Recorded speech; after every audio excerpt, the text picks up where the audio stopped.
Hello, me again. Shamima Begum this time.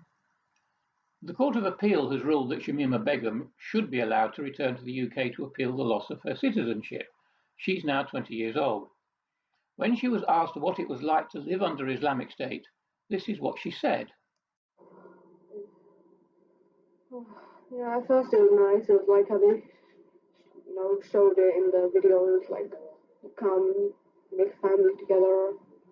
And then afterwards things got harder. When we lost Raqqa, we had to keep moving and moving and moving. The situation got difficult. Yeah. Note that she said, when we lost Raqqa. We lost. She is still identifying as being part of Islamic State. Then she was asked if she had had second thoughts. Let's hear what she had to say about that. Just only at the end, like after my son died, I realized I had to get out for the sake of my children, for the sake of my daughter and my baby. Yeah. So she only had second thoughts at the end, and she had to get out for the sake of her children. So up until the end, she had no qualms about being part of this bunch of fascist murderers, and when regret came, it was not because she had lost faith in the cause, but because of her children.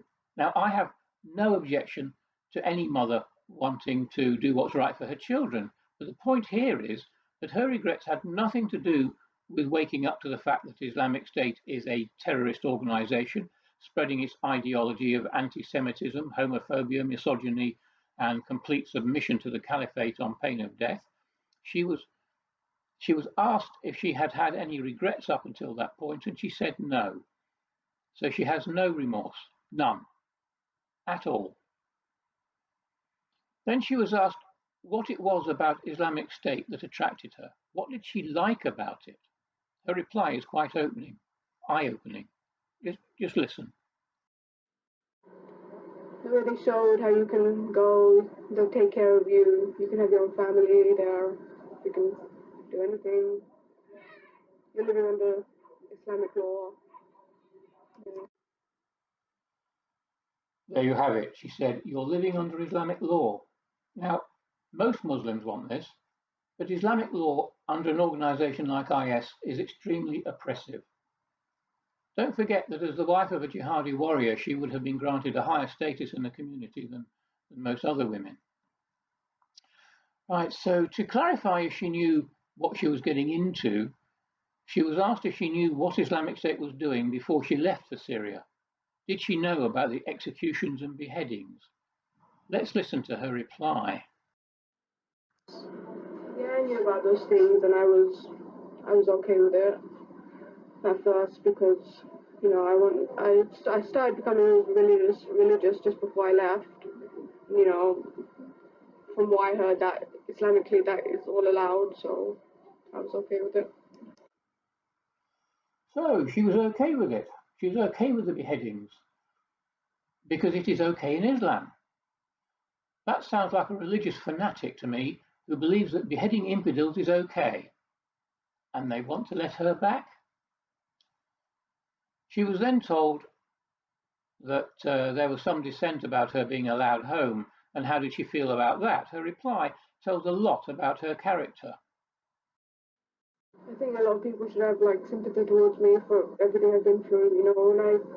I didn't know what I was getting into when I left, and I just was hoping that maybe for the sake of me and my child, they let me come back.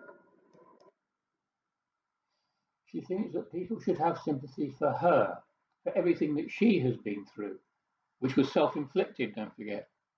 Such a self-centered. I have no words, I'm sorry.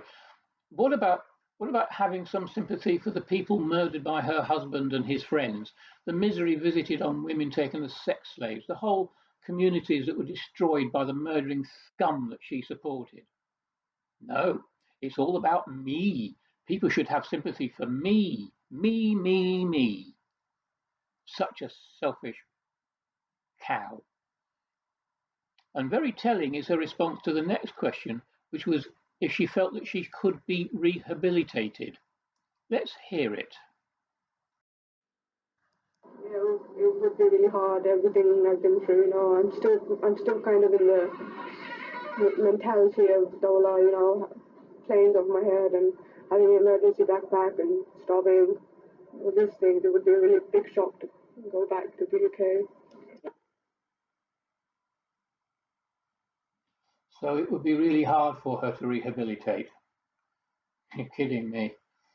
From things that she said earlier, including her religious fanaticism, I would opine that she has no intention of being rehabilitated.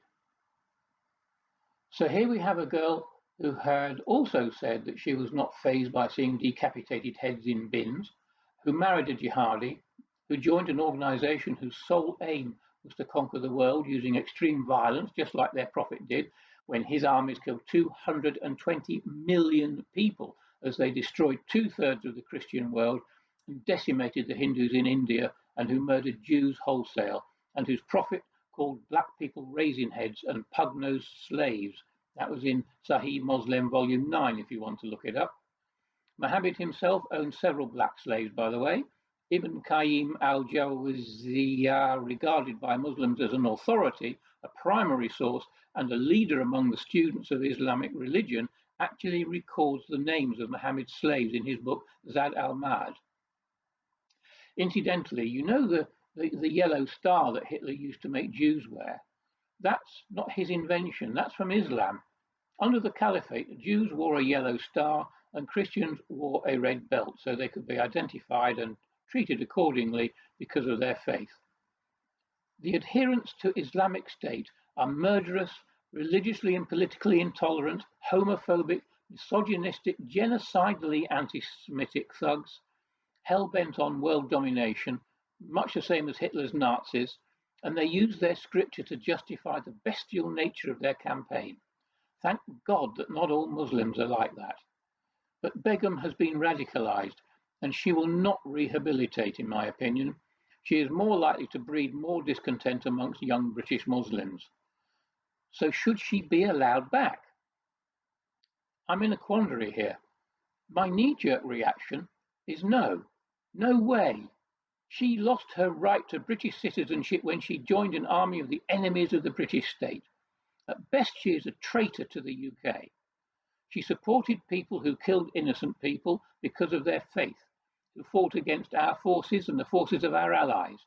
She has no remorse and is okay with the murders because her holy book says it's the right thing to do. And she has admitted to being attracted by living under Islamic State's interpretation of Islamic law. So no, she has thrown away the right to be British. But another part of me says that everyone should have the right of appeal. So she should be allowed to return to fight for her citizenship. You see, we have two issues. One is to do with her citizenship and the other, the democratic process. Bear with me here. We are, after all, a democracy. She tried to destroy that democracy, and Islamic State does not believe in democracy. I'll admit all that. The extreme Islamic doctrine adopted by IS is one of complete subservience to the state, and democracy is not to be tolerated. But as long as we, here in Britain, are a democracy, it would be hypocritical of us to refuse her the right of appeal. If we ignore our own democratic principles, then she wins. But that said, if she comes back to appeal her citizenship, she must be subjected to the laws of this country. She must face trial as a terrorist and as a traitor, of which crime she is indisputably guilty, and she should spend the rest of her bloody life in prison.